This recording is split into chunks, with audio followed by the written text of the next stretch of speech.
Bruce Christensen, history of MACV-SOG, SOG Tours. We're here in Vietnam, Lang Vei. This is a site, as everyone knows, that it was a Special Forces A camp on the border of Laos. And here's where the NVA first used tanks to roll over the camp. So they attacked the camp with tanks, and it was pretty brutal, and they lost a lot of yards and a lot of Americans, and they kind of were warned the tanks might be in the area, but a lot of people discounted the tanks, and until it happened, as we were just at Quezon, they were trying to get the Marines to come help them out, but in the end they had to get SOG volunteers to come and excuse me, rescue survivors. And Gilbert Secor, my dad's friend, was one of them. And there was a couple books out, The Night of the Silver Stars and Tanks in the Wire, talk about the rescue and the events of Lang Vei. But here we'll do some filming of it. Concrete structure here.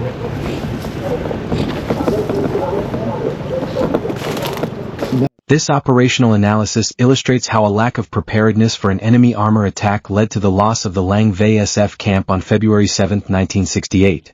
It addresses the first NVA tank employment in South Vietnam, and commemorates veterans of the Vietnam War. Early in that war, SF camps were established near highway border crossings into Laos and Cambodia. The principal NVA supply and infiltration route, the North-South Ho Chi Minh Trail, was just inside country frontiers. The eastern geographical border of northern Laos, the Thai Deep Se Pon River, was less than 2 miles from Lang Vei along Highway 9. The primary SF border camp mission was surveillance. Area pacification was secondary.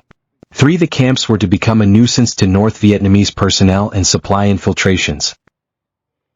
American SF Operational Detachments Alpha ODAs advised the South Vietnamese SF teams, supervising local civilian irregular defense group CIDG soldiers. These volunteers were to defend their camp and actively patrol out to 3 kilometers to disrupt enemy activity. 5 camps were named after the nearest village where CIDG families lived. 7 miles east of Lang Vei was the Bru Montagnard village at Khe San and nearby 26th Marine Regiment Combat Base. The Marines were 10 miles below the Demilitarized Zone (DMZ) to reduce North Vietnamese access. In the spring of 1967, Marine infantry companies fought hard to displace the NVA dug in on mountains overlooking their base. At the same time, Communist South Vietnamese insurgents Viet Cong VC collapsed 8 of the 9 vehicle bridges on Highway 9. The attempt to move a 175mm artillery battery to Khe San to counter the NVA 152mm artillery in Laos failed when its convoy was ambushed just 6 miles outside of Da Nang. The NVA fired 120mm B-40 rockets from the mountains, and one hit their ammo dump, destroying 90% of the stores. Daily resupply planes landed and took off under enemy artillery fire. To further complicate the situation, VC destroyed the original Lang Vei SF camp. 9 after dark on May 3, 1967, VC sympathizers in the camp helped an attack force to get inside the wire. The 2 American SF officers singled out were killed outright. Most of the SF sergeants were wounded, rendering Detachment A101, Dead A101, combat ineffective. The 5th SF Group, SFG, quickly reconstituted Det A101 and had helicoptered it back to Lang Vei before Captain CPT Frank C. Willoughby arrived in June. He was directed to rebuild and improve the old camp or find a better location for a new fighting camp. The infantry officer saw that the old site was not defensible. A dog bone-shaped hillock overlooking Route 9 between Lang Vei village and the Laotian border was chosen. It could hold 4 CIDG companies instead of 2, and its elevation and lack of vegetation supported interlocking final protective fires. The construction of fighting bunkers, machine gun positions, mortar pits and command centers, daily patrolling, camp security, and CIDG recruiting had Det A101 personnel running ragged. Point 12 Captain Willoughby sought help from the 5th SFG Company C commander, Lieutenant Colonel Daniel F. Schuengel. In mid-June 1967, a 36-man CB team with its heavy equipment was helicoptered from Da Nang, Naval Mobile Construction Battalion 11. Still, protecting the Seabees while patrolling and maintaining camp security proved difficult. Just before midnight, 6 to 7 February 1968, NVA sappers, intent on cutting entry paths through the outer concertina wire, tripped illumination flares that alerted the defenders. Two Soviet PT-76 amphibious tanks emerged from the eerie, phosphorescent-lit fog, closely followed by 2 battalions of attacking infantry. They were trailed by more sappers, a heavy machine gun company, and a flamethrower platoon. 2 tanks from a 2nd PT-76 company and an NVA infantry company overwhelmed the MSF platoon on the OP, while the other 6 tanks blocked major avenues of approach to the camp. It was the first time the NVA had employed tanks in the south. From the inner perimeter, SF personnel fired 81mm and 4.2-inch mortar illumination rounds and engaged the PT-70 SIXS with their 50 calories heavy machine gun and 1 M40 106mm recoilless rifle, R. To their front, the 4 half-strength CIDG companies supported by 2 MSF platoons activated anti-personnel claymore mines, engaged with small arms and light machine gun fire, and finally threw hand grenades as the NVA onslaught powered over their defensive positions. When the 2 lead PT-70 SIXS, whose tank commanders were spotlighting the direction of attack with handheld searchlights, reached the first line of bunker defenses, the SF-manned 106RR team killed 1 and disabled the other. 2-man SF tank killer teams, organized and led by Shunjal, moved about within the inner perimeter firing M72 light anti-tank weapons, LAWs, often point blank. The remaining 6 tanks proceeded to rumble over the CIDG bunkers from several directions, collapsing them before focusing their firepower on the inner perimeter. Oh, that's beautiful. Look at that. Oh, my goodness. Oh, good morning.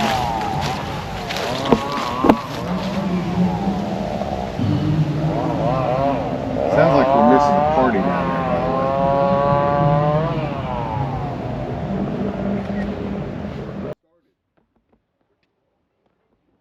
Unknown to those in the concrete bunker, most U.S. and indigenous friendlies still alive above ground were either hiding or attempting to escape and evade the NVA while trying to get to Old Lang Vei.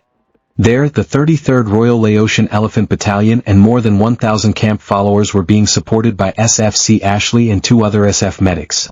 Those 3 spent the night listening to their radio after all attempts to convince the Laotian commander to intervene were ignored. Sometime in the waning hours of darkness, after hours of digging, the NVA triggered a massive amount of munitions against the ops bunker. The explosion blew a 4 feet by 8 feet hole by the main entrance. Luckily, half of the hole was below floor level. Occupants were blown against walls and temporarily knocked unconscious, when an English-speaking NVA soldier solicited their surrender with a loudspeaker, promising leniency. He was driven off by a heavy burst of gunfire from a loudly cursing American. However, when more tear gas grenades were dropped down the air vents, it was enough. The Vietnamese SF captain and 3 compatriots decided to surrender. The steel door was slammed shut and locked after the last Vietnamese exited. Some rifle fire was heard, but what happened is a mystery. But attempts to break in diminished. The Military Assistance Command Vietnam MACV knew their vulnerability and accepted the risk. Because rescue was problematic, the camps were necessary but expendable. All 27 Americans at the 2 Lang Vei SF camps were wounded, missing or killed, presumed dead, 6, or status unknown, later 4 prisoners of war, POWs. So Bob, if you watch this video, here's the windmills you're talking about. Your friend that's the mayor was part of putting these up. And he's part of the mayor of the section in Quezon. And he's really proud of the windmills and the power grid they put up.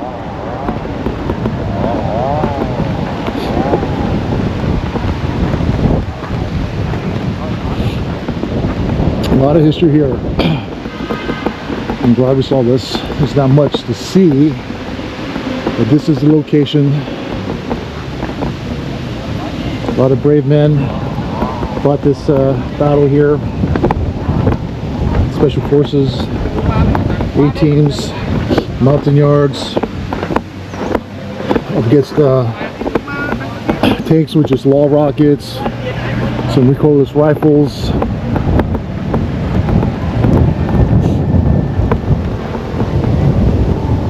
I've had that translated.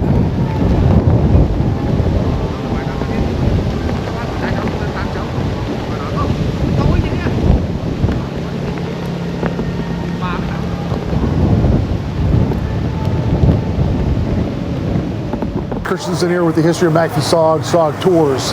I'm sitting right down the street from my hotel on the corner at this new IPA brewery. Well, it's a brewery, several different beers. They brew right here in Vietnam. I think the guy has about 7 locations now, 7 or 8 locations throughout Vietnam.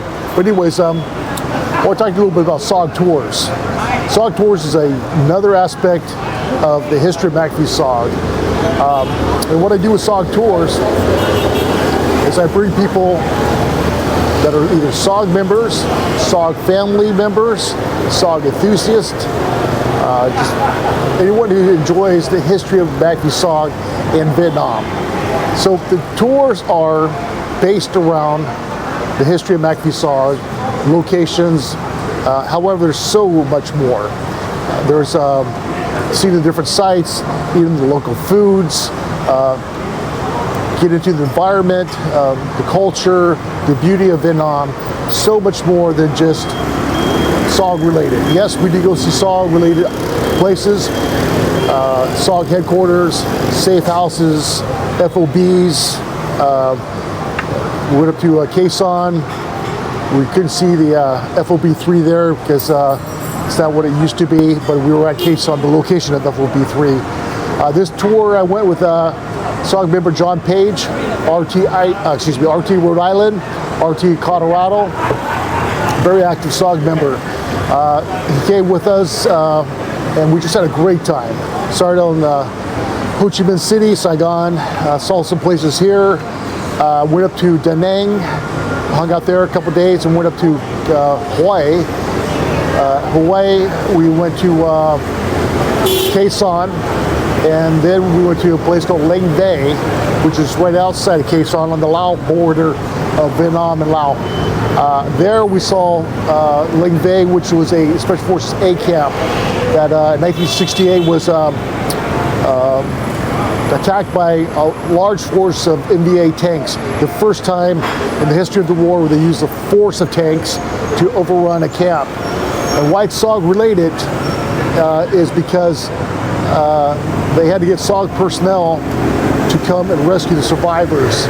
And Gilbert Secor, my father's friend, was one of those SOG members that went to Lang Vei to rescue the survivors. They all earned the Silver Star that night. There's a book called The Night of the Silver Stars or Tanks in the Wire. Really good books about the Battle of Lang Vei. Lost a lot of Americans and a lot more Indige Blue Mountain Yards. But we did that. Been back to Da Nang. We saw Marble Mountain, FOB4. Met up with Schwan, who's he was South Vietnamese, lives in Da Nang. He was RT Idaho with Ken Bo Ray. So it's nice hanging out with him. And then also there's other things to do in Da Nang. You go to Monkey Mountain, that's where SOG guys trained. But there's so many other places to go. Hoi An, Sun World, just all kinds of places in Da Nang. The beach is great. Here in Saigon, you're gonna find it a little bit hotter, a little bit more busy, a lot more motorbikes, a lot more tourists, especially in District 1, caters around tourism. But there's a lot to do here. There's a lot of SOG history in Ho Chi Minh. But let me get back to SOG Tours is not just about SOG. Again, it's about you coming to Vietnam and indulging into the wonders of the people, the environment, the city, and the beauty of Vietnam. I invite you to come next year. It's going to be in February, not January. We ran into some rain because it's still the rainy season. So I'm going to push it back to January. So those who want to come, let me know. Let me know what you want to do. It's not just about me, where I want to go, or where I want to take you. It's about you coming here and saying, look, I was at CCN. Okay, let's go to CCN. Or I was at Con 2. Okay, we're going to go to Con 2. Or my father, he was at Con 2. Okay, let's go to Con 2 and see where the base was. Oh, my dad was at Bami Tuet. Or my dad was at Khe Sanh. So my uncle or my relative or whoever was, well, I read a bunch of books about John Stryker Meyer Tilt, and I liked FOB1. I want to see what that was like for him. And John Walton and Lynn Black Jr., so many great SOG guys were at these different camps. So if you're just a guy reading about SOG and you're fascinated by it, come to SOG Tours. I'll contact me. I'll get you all the information. Not only do I give you the information, but I will tell you step by step a guide, what you need to bring, everything as far as your passport goes, your medical, what items you need in your bag, what to carry, what not to carry. I will go over all that. And you will just have a short list of things that you will need to do before you come to Vietnam. And it's, I invite your family. Yeah, it's gonna be a wonderful time next year, and I hope you can come and see the wonders of Vietnam. Xin chào. The people, so great. They're all friendly. They all say hi. Xin chào, says hello. A couple words to learn as you come here. Xin chào is a big one. Comb, like comb your hair, means no. So when someone comes to try to sell you something, just comb. A few other words, but you don't need a whole dictionary because you have your phone, translator. So okay, thank you for watching, and we'll see you next year at SOG Tours.